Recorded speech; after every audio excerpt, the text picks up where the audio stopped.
em Mateus capítulo 5, o nome de Noemi. Nós vimos que dentre o nome de Noemi tem o de Ruth, e no de Ruth tem o de Boaz. Depois nós lemos no versículo 17 a respeito de 14 gerações. Querido, 14 gerações. Você não pode imaginar o que seria isso dentre uma árvore genealógica. Buscar o nome de ancestrais, pessoas lá atrás, sem ser a sua tataravó, mas bem mais longe do que isso. Bem mais longe do que isso. E Deus trabalhando dentro de algo que, dentro da hipocrisia social que vivemos, falar aqui da família, da árvore genealógica, da que nascer o Messias, o Filho de Deus, o Cristo, viria uma prostituta? Seria algo, se for administrado na época de Cristo, dentro de uma sinagoga, motivo bastante de você ser retirado de lá por blasfêmia e ser apedrejado até a morte. Mas só que a história me narra que isso aconteceu. Agora, eu quero te levar em Belém de Judá. E a etimologia dessa palavra, Belém de Judá, significa a casa de pão. Casa de pão, Belém de Judá seria um lugar a qual as pessoas tinham o Deus vivo, aquele que se apresentava no momento de escassez. Na hora que está faltando, era provisão. E quando falta a provisão, leva o homem e a mulher ao desespero. E o inimigo, ele atua dentro dos desesperos. A hora que estamos fragilizados na nossa fé, a hora que estamos sem ele nem beira, sem o porto seguro, o chão dos nossos pés parece que somem. Os endereços bíblicos que nos trazem segurança, os endereços bíblicos que nos levam à vitória, também somem juntamente com a nossa fé. Ficamos à mercê do que o inimigo vai intentar contra as nossas vidas e nos desesperamos. Assim aconteceu em Belém de Judá. Uma fome. Uma mulher de posse, Noemi, com seu esposo Elimeleque, seus 2 filhos, Ofni e Finéias. Aqui, Malom e Quilion, estou colocando Ofni e Finéias, filhos do sacerdote Eli. Malom e Quilion, os 2 filhos de Elimeleque e de Noemi. Naquela situação de fome, de escassez, aquele homem, ele resolveu arriscar. O que seria isso, pastor Eduardo? Ele não esperou, ele não soube esperar. E quando nós não cremos verdadeiramente num Deus vivo, a gente parece que o tempo não é a nosso favor, o tempo é contra nós. O tempo está passando, a promessa está passando. Já estou muito velho. Não foi isso que aconteceu com Abraão? Ele pega o atalho, Agar, e teve Ismael, mas a promessa era com Sara e era Isaac. Mas ele achou que estava passando muito tempo. Chamado de Noé, Noé tinha 500 anos de idade, porque me é revelado em Gênesis que quando ele completou 600 anos, veio o temporal. 100 anos trabalhando num navio, num deserto. Era acreditar em Deus ou acreditar em Deus. Cansou de ser escarnecido, chamado de louco, fazendo um navio em meio de um deserto. Mas era confiar, era acreditar em Deus. O inimigo sempre atua em cima do tempo. Elimeleque achou por melhor arriscar, só que Moab sempre foi inimigo do povo de Deus, os moabitas. Sempre havia uma falta de comum acordo, de entendimento, mas Elimeleque achou que era era ali que estava a resolução do seu problema. Região de Moabe. Saíram, venderam os seus bens, venderam tudo, e o nome da mensagem é: eu acredito. I believe. Você tem que acreditar. Se você não acreditar, o inimigo ele consegue lograr êxito em cima da tua promessa. Ou você acredita, ou você não acredita. O inimigo vai jogar em cima de dúvidas. É um grande poderio, é uma grande arma na mão do inimigo. A dúvida, a desconfiança, significa que você não creu. Aquele homem resolveu não esperar. E foram. Venderam todas suas propriedades, pegaram seu dinheiro, pegaram suas coisas. Elimeleque, vem cá, Noemi, chama Malom, vem cá, Malom, Quilion, vamos lá, vamos para a terra de Moabe. Quem sabe dá certo lá. E foram. Pegaram um deserto. Se você conhece a geografia, você sabe que para chegar na região de Moabe, eles tinham que atravessar um deserto. E no deserto, nós sabemos que o deserto é escassez de água. No deserto, que vale mais do que dinheiro é água. Mas a primeira fonte, a primeira água que eles iriam detectar no deserto seria o Mar Morto. O Mar Morto, que vem assim descendo o Jordão. A primeira coisa que o Jordão encontra é o Mar da Galileia. Ele desemboca. E existem peixes, porque Jesus ali ele se depara com pescadores e faz daqueles pescadores de homens. Ali ele começa a escalar. Ali, perto do Mar da Galileia, tem uma das suas fontes, chamada a fonte, uma porta. A porta do peixe, que significa em Jerusalém o lugar da eleição, o lugar da escolha, a escolha dos discípulos. Mas continua a descer o Jordão. O Jordão continua a descer e chega no Mar Morto. Ali ele desemboca a vida. Ali ele desemboca os peixes no Mar Morto. Mas tudo que vai para lá morre. Toda a vida do Jordão termina quando encontra o Mar Morto. Aqueles estavam andando para chegar na região de Moabe. A Bíblia não nos narra, mas toda a estimativa que era feita na época, não tinha a parafernália de hoje, concernente à quilometragem, concernente à provisão. Obviamente havia escassez de água. Estava faltando tudo em Belém de Judá. E mediante a isso, é óbvio que estava faltando água. Chegaram no Mar Morto, tentaram beber. A água era saloba, não era boa para beber. Mas vamos continuar. Só é uma das adversidades. Os estresses mediante a falta de dinheiro. Os estresses mediante estamos chegando numa terra desconhecida. Os estresses que nós vencemos na última batalha contra Moabe. Eles vão olhar para a gente, pelo menos eles vão ter medo. Pelo menos nós vamos ser respeitados. Eles não vão gostar da gente, mas eles não vão investir contra nós, porque na última batalha nós ganhamos. Então eles foram para lá. Chegaram lá. Nos narra o texto que dentre o namoro que aconteceu, que Malom e Quilion, ambos conheceram duas jovens moabitas, Ruth e Orfa. Namoraram, casaram. Aparentemente o problema estava sendo resolvido. Chegaram lá, se fixaram num lugar, começaram a namorar com as moabitas, está tudo dando muito bem, olha que legal. De repente, se casaram, ó Deus no negócio, Deus está bradando.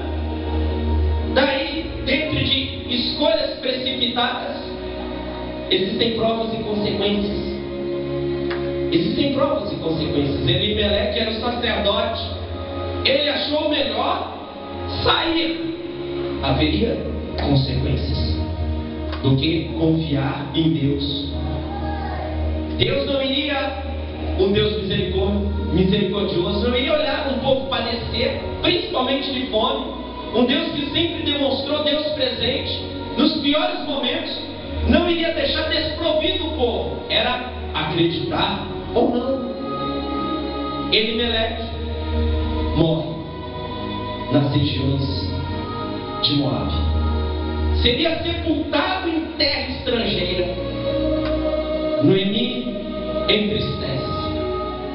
E sempre falando às suas noras a respeito do Deus de Israel, do Deus vivo, do Deus que sempre proporcionou vitórias àquele povo. Um Deus, e narrando com muita precisão, o Deus lá da época de Moisés, que abriu o mar, envergonhou o faraó.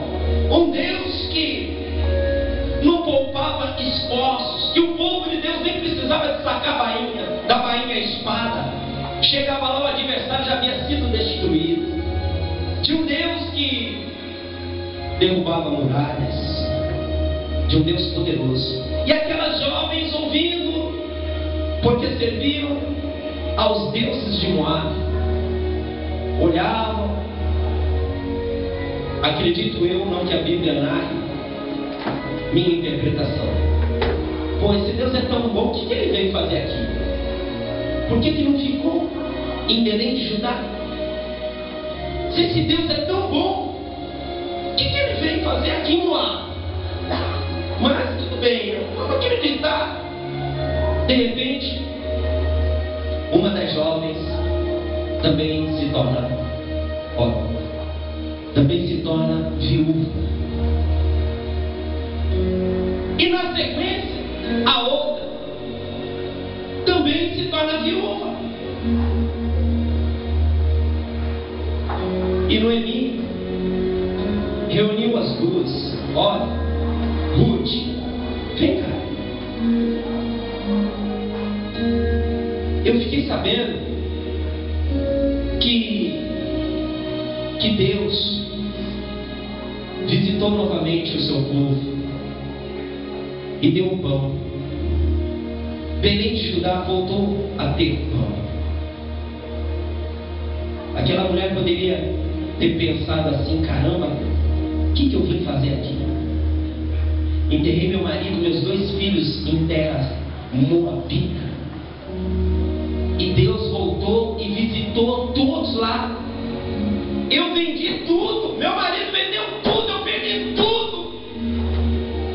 Agora estou aqui, Deus voltou a visitar, trazendo pão, e eu agora sem ele nem beira, o que eu faço? Mulher, a parte mais frágil, eu vou voltar.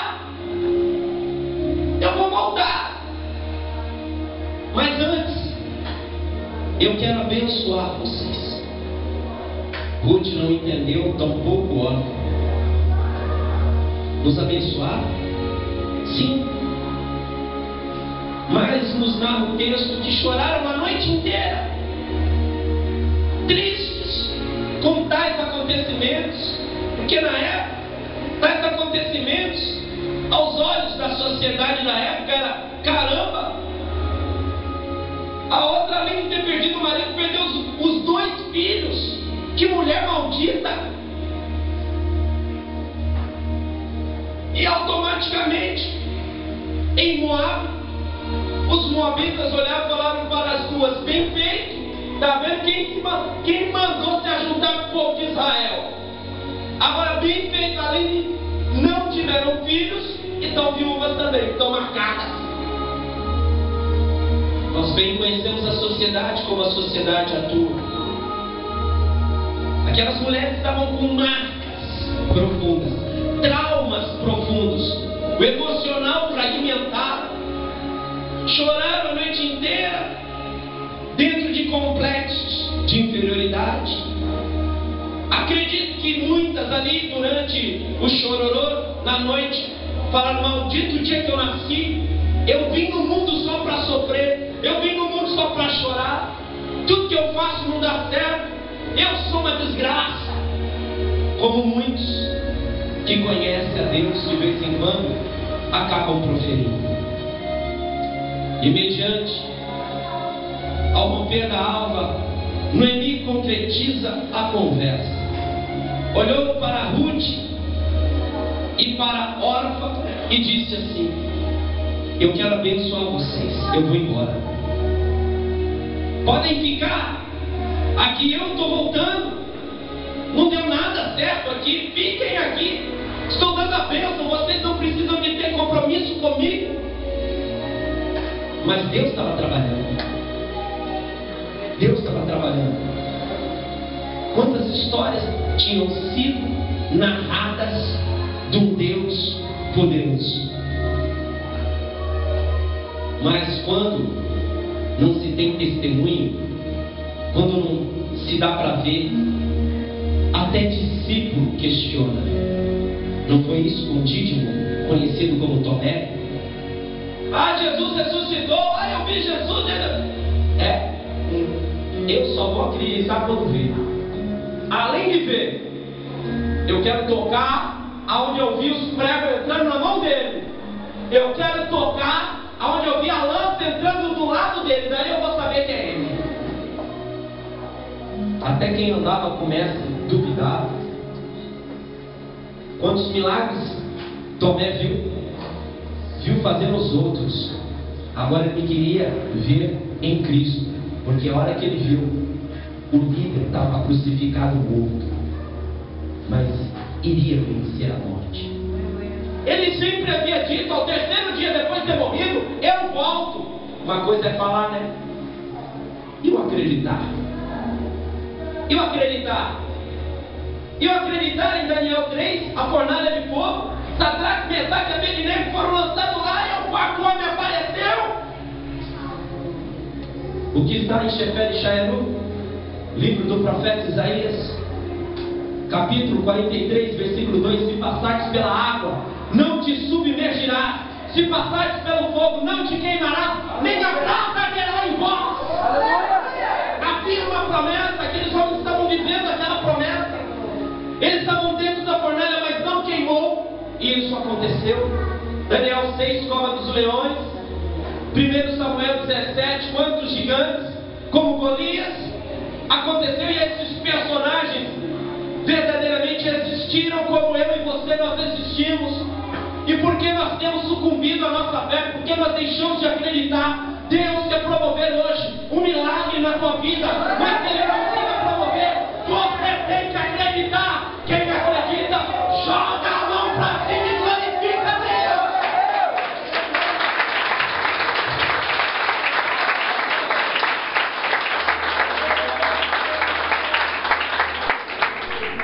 Aleluia. Eles comentaram, e como comentaram, queridos? Como comentaram? Depois que Jesus ele vence a morte, ele retornando, ele ficou 40 dias. E ficando 40 dias depois, ele ascende. Nessa época que ele ascende, ele sobe, tinha 500 cristãos. 500. Em Atos dos Apóstolos, capítulo 2, a descida do Espírito Santo, estavam reunidos na mesma sala. O culto era dentro de uma residência, não dentro de uma sinagoga. Desceu o Espírito Santo como em formato de línguas de fogo repartidas sobre 120. Pergunta que não quer se calar: cadê os 380? Dentro da tribo de Benjamim, tribo de Gideão, 32.000 pessoas em confronto.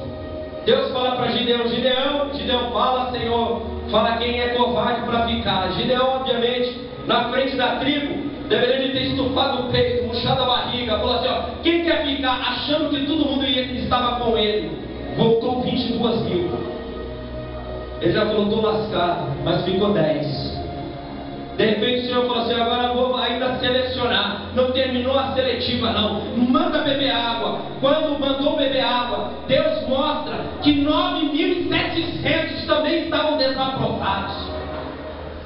Deus levanta 300 e divide os 300 em 3 grupos de 100 e dá vitória. Um exército lá no Vale do Socorro, um exército mais temido, povo de Deus, acuado do outro lado dos filisteus.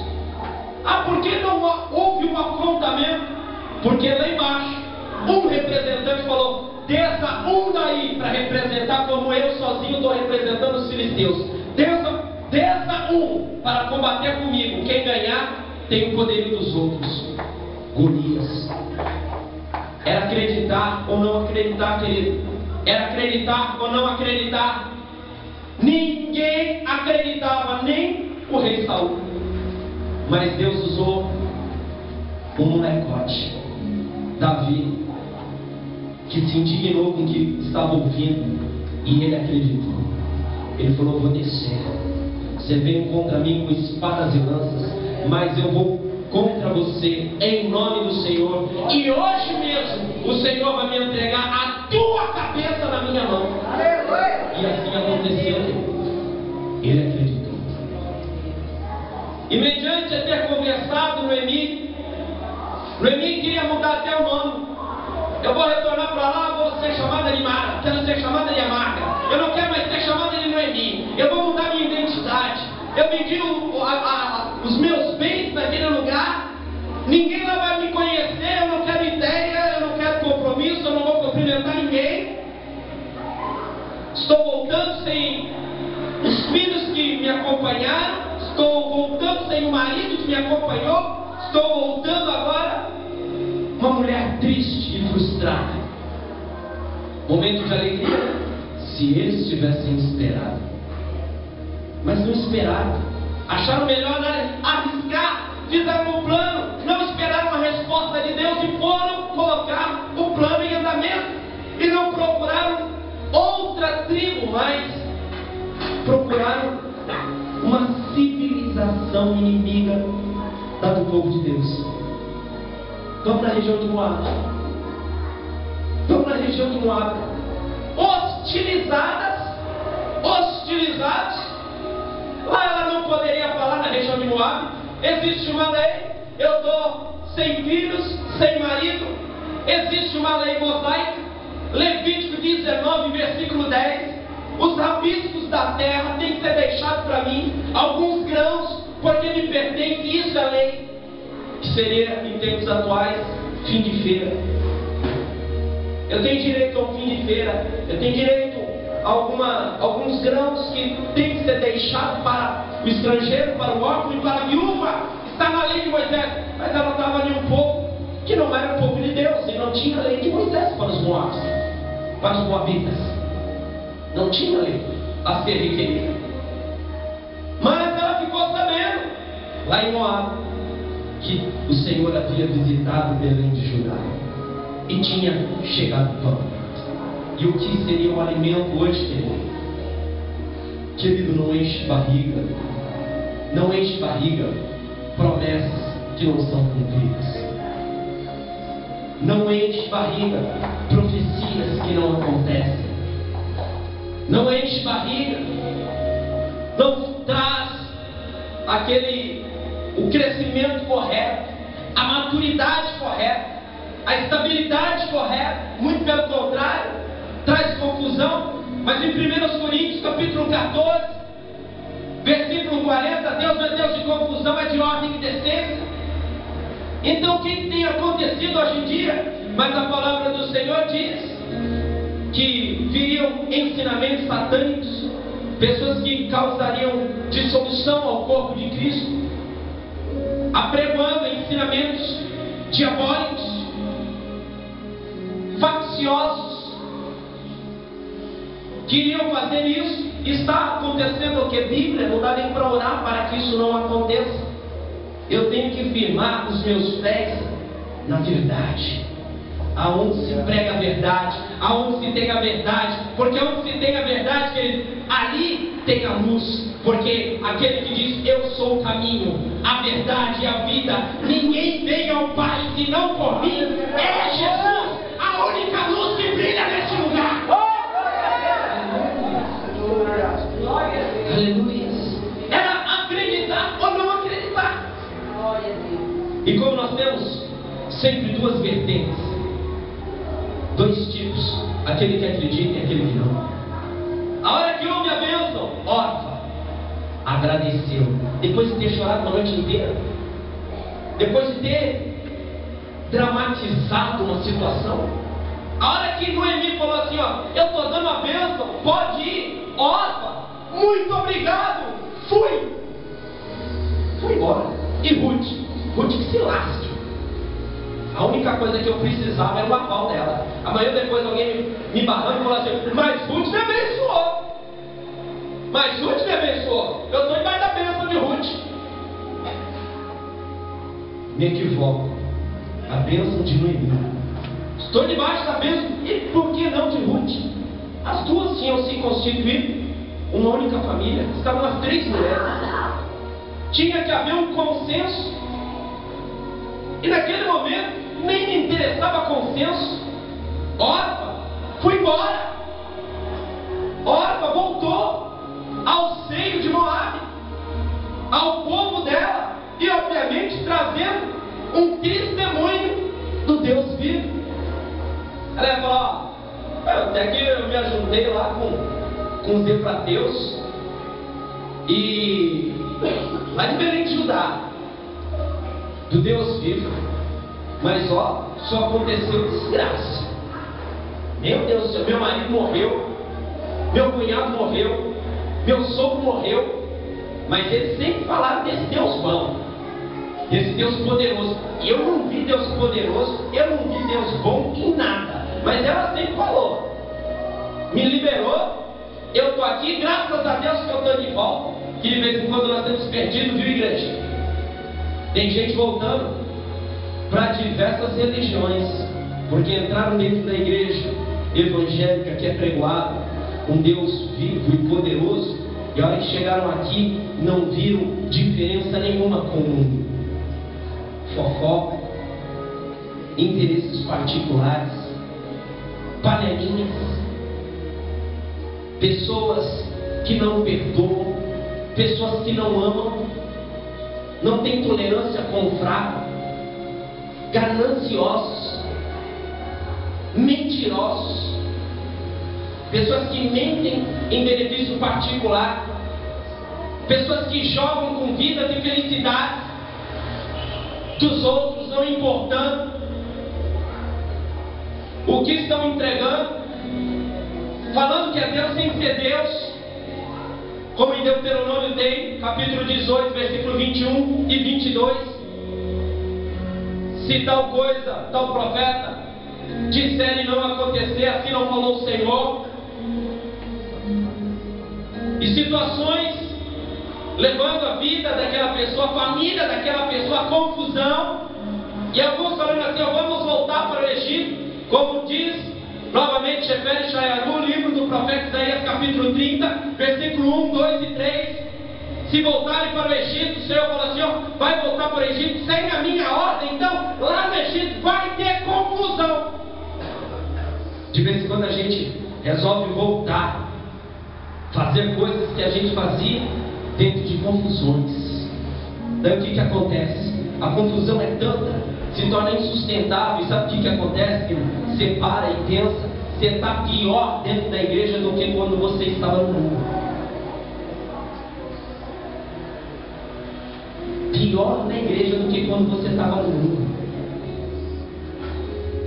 Mas aí, como nós temos que saber que existem dois tipos de crente: aquele crente que não acredita, I don't believe, órfão. Roberta Miranda, né? Vá com Deus. Vá com Deus. Vá com Deus, ó. As órfãs da vida, vá com Deus. E tem as Ruths. Moabita. Nunca tinha conhecido, pelo menos em testemunho, o Deus vivo. Tinha ouvido falar, mas testemunho, muito pelo contrário, testemunho era para parar e olhar para Noemi e falar assim: ó, quando tá falar assim, ó, fala muito. Que Deus é esse? Ó a tua vida como é que tá. Né, se fosse influenciável. Ó, olha, pá, espera aí que eu estou indo com você. Não era influenciável. Olhe para a pessoa que está sentada do seu lado e fala assim: ó, não se deixe influenciar pelos outros. Seja convencida pelo Espírito de Deus. Amém? Deixa o Espírito de Deus te convencer. Não deixe outra pessoa te convencer. O Espírito de Deus, Ele nos convence do pecado, da justiça e do juízo.